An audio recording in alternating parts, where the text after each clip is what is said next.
Hai teman-teman, Assalamualaikum warahmatullahi wabarakatuh. Kali ini aku akan membahas tentang kenapa aku bisa gagal ASI eksklusif 6 bulan. Simak terus ya.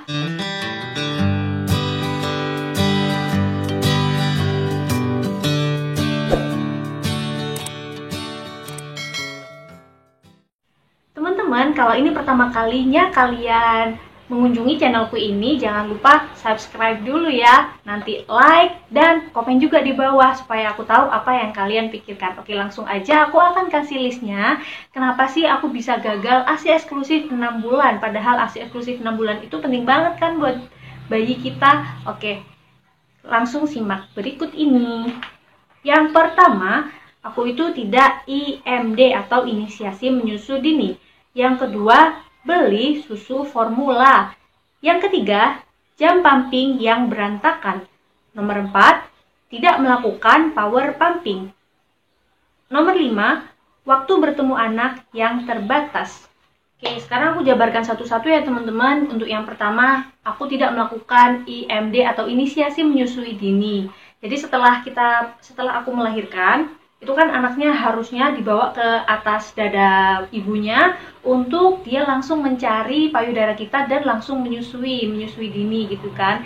Tapi waktu itu keadaannya anakku itu ketika sudah dilahirkan, dia seperti kurang oksigen atau kenapa aku kurang tahu ya. Pokoknya dia itu harus segera dibawa untuk ke ruang emergency gitu kan. Akhirnya dia nggak langsung dikasihkan ke aku, tapi langsung dibawa lari ke suatu tempat. Yang kedua adalah beli susu formula. Jadi gini loh teman-teman, menurutku ya, kalau misalnya kita beli susu formula, itu alam bawah sadar kita, pokoknya kalau misalnya kita tuh memang niat gitu ya, mau menyusui langsung, ASI eksklusif gitu kan, tapi ternyata kita itu dibelikan susu formula, nanti alam bawah sadar kita itu akan bilang ke tubuh kita kalau sudah, anaknya sudah kenyang, sudah, anaknya nggak butuh gitu. Akhirnya ya udah, supply-nya itu jadi sedikit gitu. Tapi waktu itu aku tuh kekeh ya teman-temannya, aku tuh pengen ASI eksklusif. Akhirnya susu formula yang dari rumah sakit, jadi kan sama rumah sakitnya memang wajib untuk dibelikan susu formula kan, karena ruang ibu dan ruang bayinya kan dipisah. Karena aku mikirnya supply dari ASI itu terbentuk karena rangsangan dari si bayi. Jadi bayinya harus menyusui langsung ke PD kita. Kalau misalnya enggak, ya siapa lagi kan yang akan merangsang supply ASI kita gitu. Jadi aku paksakan supaya dia langsung minum ke PD ku. Walaupun hari ke-1, hari kedua, hari ketiga itu masih sedikit sekali atau kering, tetapi aku paksakan dan tak kasih cuma 1 botol aja susu formula. Tapi alhamdulillah akhirnya setelah hari kedua, hari ketiga gitu, ASINya mulai terbentuk, ASINya mulai ada, mulai keluar gitu. Nah, kalau misalnya di hari kedua aku sudah menyerah, waduh ASINya nggak ada, ya udah langsung aja susu formula gitu, pasti akan nggak bisa ya kan, pasti nanti suplai ASINya akan tidak keluar malah.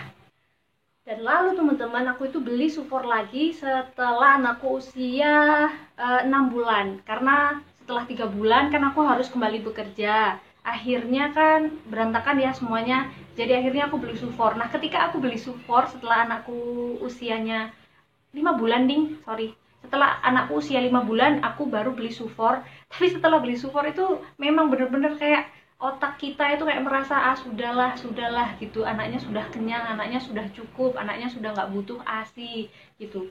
Akhirnya ya udah langsung ngedrop supply ASINya, walaupun masih bisa kan kalau keluar, maksudnya kalau di pumping masih ada, tetapi nggak sebanyak dulu gitu teman-teman. Itu karena beli support.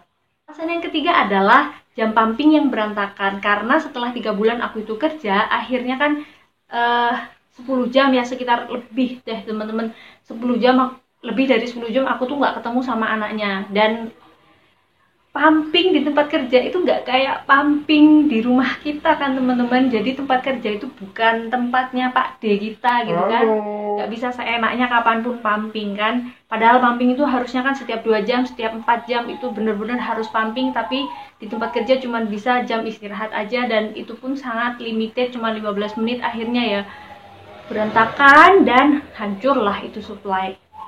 Alasan yang keempat adalah tidak melakukan power pumping. Jadi kalau misalnya kita memang benar-benar kekeh pengen ASI eksklusif 6 bulan, harusnya diusahakan apapun gitu kan. Tapi aku kan mikirnya nanti aku capek kalau misalnya aku melakukan power pumping malam-malam, padahal paginya aku kerja kan gitu.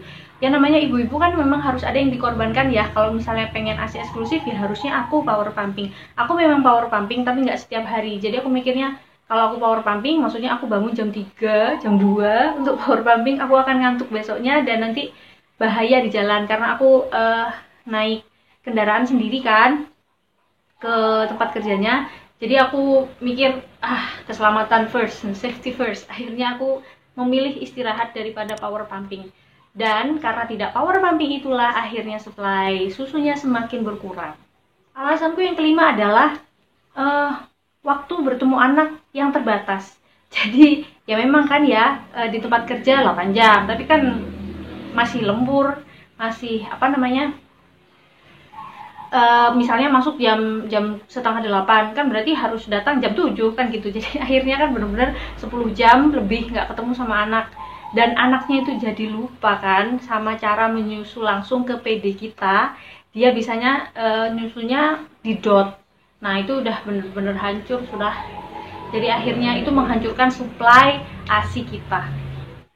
Ya, tapi alhamdulillah aku masih bisa menyusui selama 5 bulan ASI eksklusif. Setelah 5 bulan itu aku beli Sufor, karena memang maksa ya teman-teman ya, dan menurutku nggak harus kok teman-teman maksa untuk ASI eksklusif 6 bulan. Karena kalau misalnya dipaksakan seperti yang aku lakukan itu, akhirnya kan susunya kan kayak kurang bagus gitu loh teman-teman. Dari tempat kerja yang sebegitu lama, habis itu dibawa pulang, terus dimasukkan ke dalam lemari es. Nah itu tuh bener-bener gizinya pasti menurutku tuh kurang ya. Jadi waktu itu anakku itu nggak montok gitu loh. Jadi kalah sama anak yang minum ASI lain. Kalau anak yang minum ASI lain itu aku lihat kayaknya gendut-gendut gitu ya. Anakku itu nggak terlalu. Jadi menurutku ya udahlah, seharusnya aku tidak terlalu memaksakan. Jadi setelah 5 bulan, oke, aku belikan Sufor. Jadi setelah 5 bulan, selama 9 bulan itu masih aku kasih ASI, aku masih pumping terus.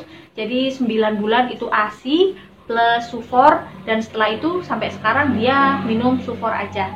Tapi ya udah ya teman-teman ya, nggak apa-apa walaupun nggak bisa ASI eksklusif, tapi kan kadar cintanya ke anak kita kan tetap sama ya teman-teman ya. Baik ibu ASI maupun ibu Sufor itu nggak ada bedanya, dua-duanya sayang sama anaknya. Karena ya memang ada beberapa hal yang membuat kita itu jadi gagal untuk ASI eksklusif. Ada yang dari awal sudah nggak keluar, ada yang karena obat, ada yang pokoknya alasannya itu banyak banget. Ada yang karena emosinya itu nggak bisa stabil, nggak bisa bahagia karena 1-2 hal, karena lingkungan tidak mendukung gitu. Karena waktu itu lingkunganku mendukung ya teman-teman ya. Aku kan ya pokoknya mendukung gitu. Jadi orang tua mendukung, suami mendukung. Jadi nggak ada yang misalnya udahlah Sufor aja gitu.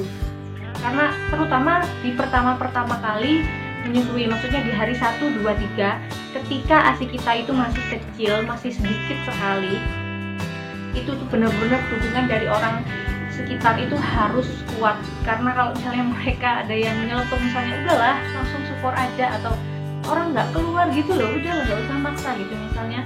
Nah itu tuh akan benar-benar langsung membuat kita drop kan. Dan kalau kita nggak bahagia, ASI kita juga nggak akan keluar. Jadi yang penting itu bahagia. Oke, itulah tadi teman-teman sharing pengalamanku tentang kenapa aku bisa gagal ASI 6 bulan. Semoga bermanfaat buat kalian. Terima kasih sudah menonton video ini. Wassalamualaikum warahmatullahi wabarakatuh.